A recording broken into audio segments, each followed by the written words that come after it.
Kabound doit être sanctionné. Ce qui Jean-Marc Kabound a sanctionné, nous allons en tirer les conséquences. Tant que le président de la République, côté Mourazo Luka, de facto, en violant même la constitution et les lois de la République pour satisfaire une puissance étrangère. De l'autre côté, le lieutenant Mourazo Luka, affrontement. Je peux saper moi avertissement dans les médias. Il y a des médias qui ont mingi. Il y a des Christian Lusakweno. Il y a des radio de 1000 collines. Les partenaires ont violé délibérément la constitution pour nous rappeler l'ambassadeur en Mboka.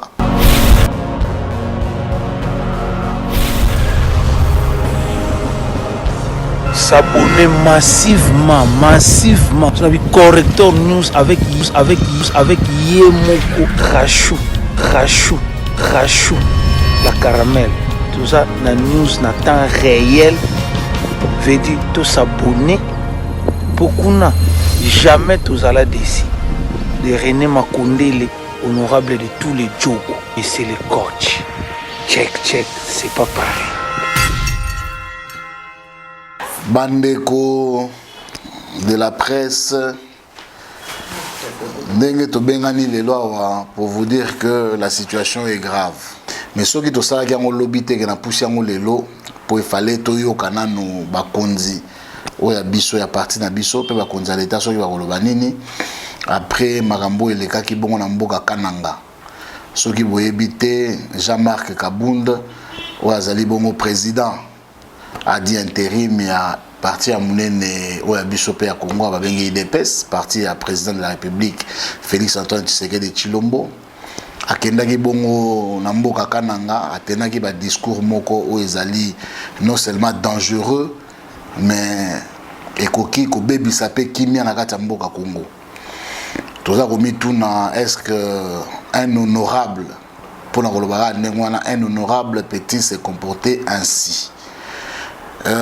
Makambo ezali mibale oyo biso tomituni na kati ya likamba ya parti na biso PPRD et puis na balien na biso ya FCC tomituni makambo mibale. Est-ce que Jean-Marc Kabound azali vraiment sincère allié ya Félix Antoine Tshisekedi Tshilombo to azali adversaire na ye? Première question. Deuxième question. Est-ce que Marc Kabound travaille-t-il en intelligence avec un pays étranger ou des forces hostiles à la République démocratique du Congo? Deuxième question. Les Cambo ils allaient tellement sérieux que beaucoup na la blague était pour na goloba, maloba ndenge na loba d'habitude pour na goloba avec sérieux. Pour la sécurité de nous tous en dépend. La sécurité de nous tous en dépend. Na habité sur les bateaux, baza na bomoto ya koyeba profondeur ya maloba bitumba nyonso mabe nyonso mokili bandaka nanu na maloba eloko nyonso esalama ezaka bongo na maloba. Kabound on dirait baza pe ya koyokana oyebi nazopesa pe mo avertissement na ndeko na bino ya media oyo aza na mwa media pe yokanaka mwa mingi oyo babengi Christian Lusakweno. Toyebisaye Keba na radio de 1000 collines. Keba na radio de 1000 collines.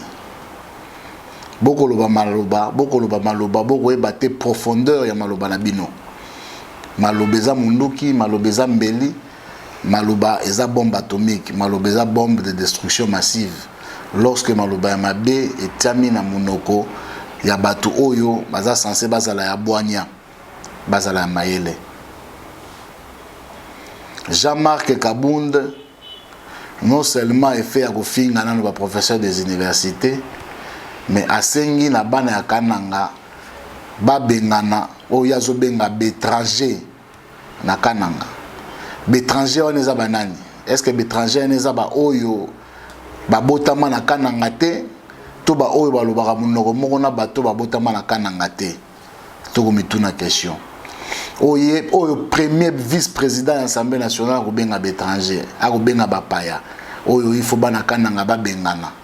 Bapaya ngo eza banani.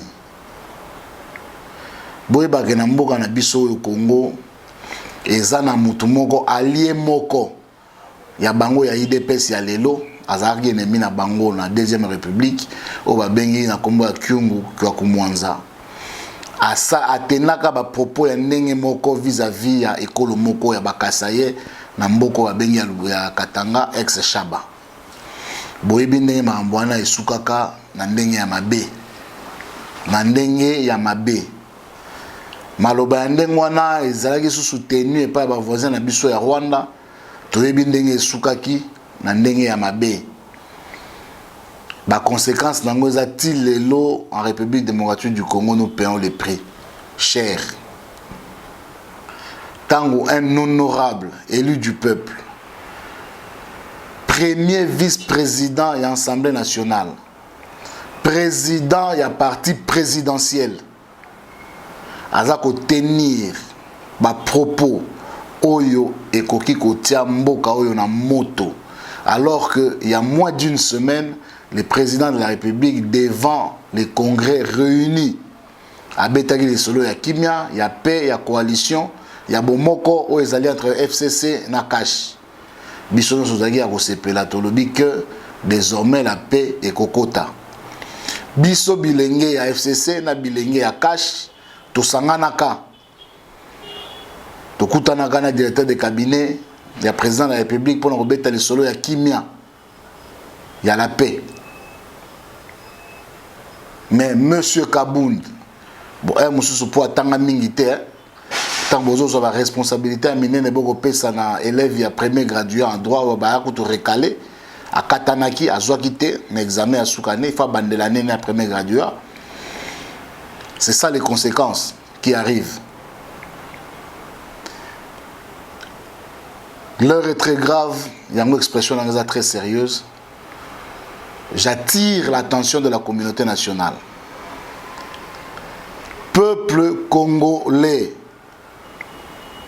Na bengi bino lisusu na bokebi botala makambo oyo Jean-Marc Kabunda kosala discours Jean-Marc Kabunda akoloba. Ekotika la sans réaction te. Peuple congolais. Je vous appelle à témoin. Peuple congolais. Bozana posa ya makile tangana mboka. Président de la République Félix Antoine Tshisekedi Tshilombo. Président de la République. Au saleli biso discours à kitoko ya kimia. To sepeli to botaki to betaki maboko. Président ya parti na yo Jean-Marc Kabunda. Azako boma kimia. Na ba discours ya mabe akosala. Ozako loba nini na makambo Jean-Marc Kabunda kosala. Est-ce que opesa qui est validation na yo, opesa qui est mandat na yo, ya koloba na kombo na yo, tote. IDPS. Bino ba militant IDPS. Est-ce que makambo Kabunda koloba, bozako cautionner yango? À la communauté internationale, on vous appelle en témoin. Pour ya touro et rozala susu malobana malobate. Les actes vont être posés. Les actes vont être posés. Makambo Kabunda koloba. Boza koyoka yango to boza koyoka yango te.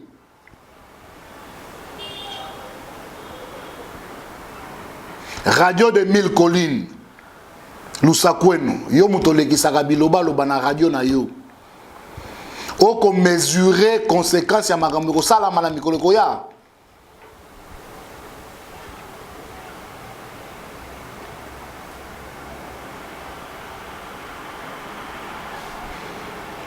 Président de la République Jean-Marc Kabunda alobi toyoki to analyser, nous allons prendre les mesures nécessaires.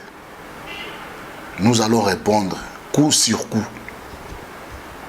Question de bon répondre à Jean-Marc Kabunda parce que toujours le gâté que mboke kota na kokoso c'est biso pe tous acteurs TAG il y a des ordres. La première question, deuxième question, c'est bon on a mambo etali alternance, na mambo etali billet de banque.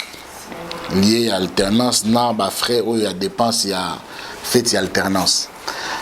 Na moni ba question nyonso wana na kolingana répondre na honnête lokola comme c'est la question moko. Na banane pa ko sabino que touti kozala pe biso parti présidentiel pendant ces 22 dernières années. Toyebi bongo eloko bengaka stratégie politique ndenge salamaka. To décrypter stratégie politique ya IDPS ou plutôt stratégie politique ya Félix Antoine Tshisekedi Tshilombo. Est-ce que stratégie politique na ezali yé mwana malamu sango akoloba mamutali kimia et bongo basoda na ye na sima bakosala kokoso bakosala désordre bakoluka bongo mokili ezika pour peut-être na ba voyage au président de la République à voyager a eu engagement vis-à-vis à la puissance extérieure contre les intérêts de la RDC. Bogomona que l'ambassadeur na biso mibale bazaki bongo rappeler misato mobimba moko ya Japon, moko ya Nations Unies na New York et puis moko ya commission ya ONU à droits de l'homme na Genève na Suisse. Bazaki rappeler na mboka motif na bango, ils ont voté pour la Chine contre les États-Unis d'Amérique. Tant que nous avons mboka boki kalata wa bakambia mapa ya pain victoire. Bauti ko kanga bango bambongo na bango nyonso balobi bazan intelligence avec makambo koleka na Liban et Hezbollah. Est-ce que le président de la République Koluka kotisa plus de 2000 personnes au basala na pain victoire na chômage, sans compter les 40 000 autres personnes oyo ba vivraka autour ya pain victoire, c'est-à-dire ba maman ba teka mapa na tongo ba teka mapa ba 40 000 abonnés na pain victoire, bazana 2000 mobimba oyo basalaka o ba salarié, sans compter ba entreprise oyo connexe ya pain victoire. Est-ce que tant que satisfaire les Américains, est-ce que vous allez pour un contrat américain? Point d'interrogation. Si vous pouvez on imagine, tout le monde qui bien Mokonzamboka Zaliko, quand contracté na pain victoire, mais dis-moi va changer quand administration, balongo lié, bâtir mon sous pour administrer, mais service il y a pain victoire et que ça les macaques n'engezali. Mais moi, pain victoire la société privée. Tant que bino bozu mutuna bino. Soki bozu mutuna bino alibanda dans une société privée. Bozu mutalibana botie ba benga nationalisation.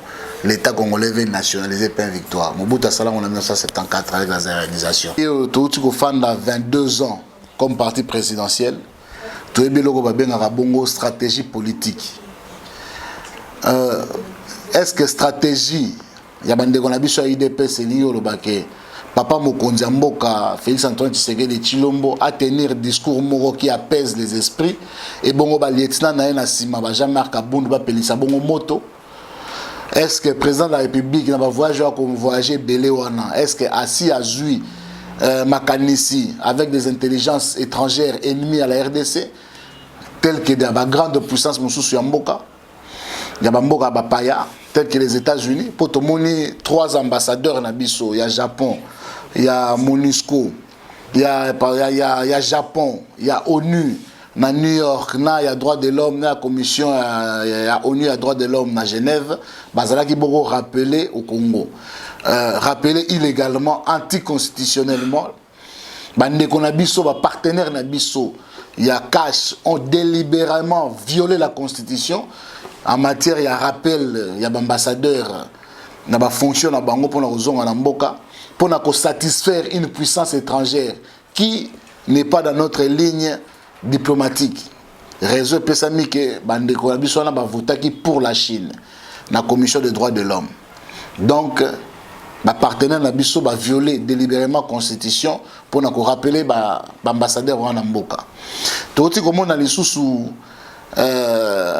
moko ya ba congolais pour aza congolais aza sous sujet libanais aza congolais bongo banda depuis kala o ya benga mi aza na société monnaie ba benga pain victoire toti komona ba oti ko saisir ba bien na nyoso par la demande encore une fois des autorités américaines soit disant que aza en connivence avec l'ennemi, c'est-à-dire avec les Hezbollah libanais. Wana to éviter za mambo sécurité talibisoté. Mais oya motu eli golobake tant au président de la République côté Morazo Luka de facto en violant même la constitution et les lois de la République pour ne satisfaire une puissance étrangère. De l'autre côté, le lieutenant Naïbaza Luka affrontement Nabiso. Est-ce que message bakanisi message ba pesa biso message que tozo Luka bitumba na bino pour américain bali ba côté la biso. Nalina rappeler kaka na président de la République que passation pacifique du pouvoir en Afrique et salama ba liboso te na RDC. Et salama rappel na Congo Brazza. Boyebi bino nyo sonenge sukaki. Et salama rappel na Égypte. L'Égypte ko to kalateawa. Boyebi nenge sukaki. To ko yupe ko suka malamu lokola na Éthiopie. Et salami pe na Éthiopie et suki pe malamu.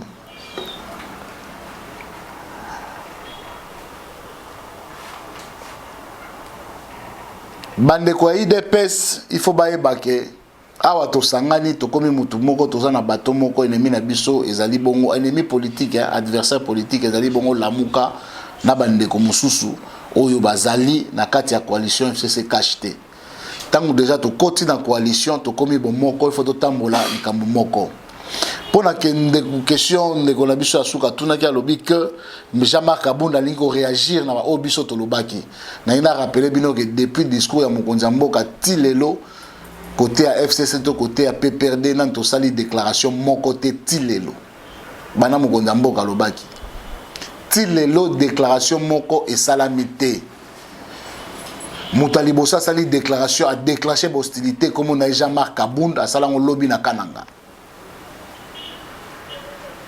a déclenché hostilité. C'est-à-dire Jean-Marc Abound a violé la sacro-sainte parole et à président de la République où l'Obama Gibongo a congrès devant les chambres de représentation nationale réunies en congrès.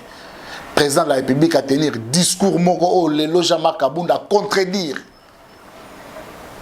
Logique à l'ikameli au Lobake. Sogaza adversaire à Félix Antoine Tshisekedi Tshilombo la partie na bango il faut ba sanction et salama. Jean-Marc Kabunda doit être sanctionné. Ce qui Jean-Marc Kabunda a sanctionné, nous allons en tirer les conséquences des droits. Au moni bitumba, toye baratango e bandaka. Toye barandenge e bandaka. Mendenge silaga, toye barate. Bande ko na biso IDPS baganga ba américain ba ye ba kitaki bazana nini bitumbe bandiawa ba américain ba bombarder Kinshasa qui dit que IDPS sera encore parti au pouvoir demain, qui dit que tant au guerre aussi la ba raser ba américain ba raser Kinshasa IDPS nous devons diriger sous attaque na ngapam tombujimai to moni marambo elekaki na Libye hein to moni marambo elekaki na Libye ba bombarder ba bombi Kadhafi ba tie pouvoir mort en place. Est-ce que pouvoir na le lozo ko Libye Maréchal Sissi on a commis la porte à Tripoli à conquérir Libye mobimba il est aux portes de Tripoli. Tous à la banyamate tous à la batete ya biso bitumba oyo Kabunda zoluka akokoka kobunda yango po atanga te matière à stratégie à éviter. A quand même conduire ma troupe à la bataille. Jean-Marc Kabunda.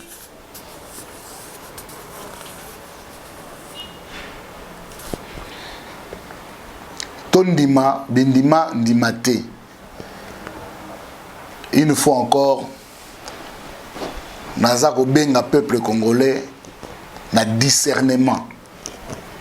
Na discernement. Tango biso toko solo la masola kimia to boy nungu kota na mboka toko solo la masola kimia tango président de la République a sala discours à kimia Jean-Marc Kabunda ko pelisa moto alobi na bana ya kananga ba bengana ba paya nyonso na kananga bana kananga eza banani baluba basonge to bakuba bapaeza banani baswahili bangala to bakongo Discours moko très dangereux. Discours moko très très dangereux. Tous ces souvenirs makambo kaka na Katanga na Kyungu kwa Kumwanza na Deuxième République. Discours moko très dangereux.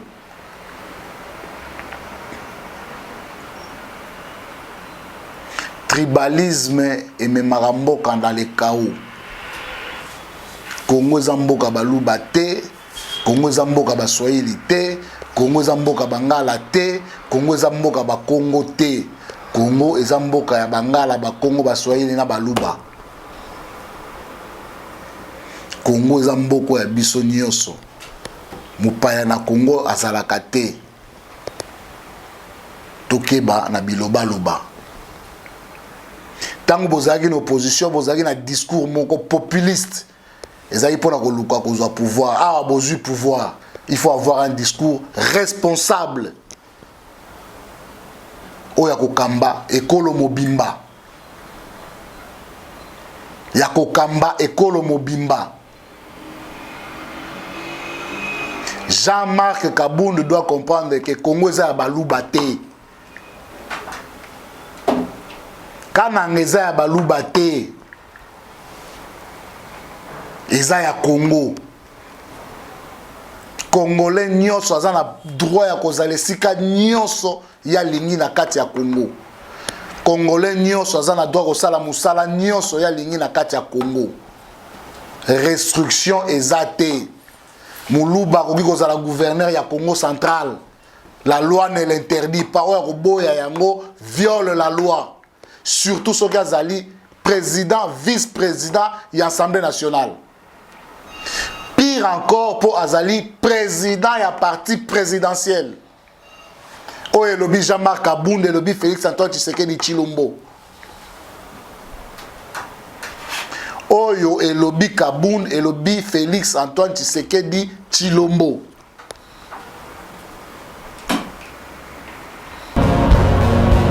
Tosangana ki lelo pona ko tirer attention na ndenge mboka ezoko kende na mabebenda na mabebakasi. Si je suis tellement sérieux que dans la posa kougangate, dans la posa koloba mingi te, pour sujet eza sérieux. Tango bato si balobi, bato si basangani et que mutu moko aye kosopa lisusu pétrole est commis dangereux. Pour mbala sima eza affrontement. Affrontement wana. La masse est très facilement manipulable. On peut manipuler la masse très facilement d'un discours et échapper contrôle na biso nyonso. Échapper contrôle na biso nyonso. L'État te reprend la situation 23, 24, 25 morts. On dit quoi? Na bato to bakokufa wana. Tant que nous avons le pouvoir, nous devons avoir un discours responsable. Tant que nous avons nager, beaucoup nager, beaucoup nager, beaucoup soit hyperkit, ça reste encore verbal. Mais tant que comme que bobengana ba étranger na mboka kananga, ba étranger wana lingi yolobanini, Jean-Marc Kabound il faut à éclaircir qui sont ces étrangers au bengana na Katanga, au bengana na Kananga. Il doit éclaircir. Président de la République Moutatindi alobana baluba babengana bakuba to alobana bakuba babengana basonge to alobana basonge babengana bangala to alobana bangala babengana ba Congo to alobana ba Congo babengana baswahili.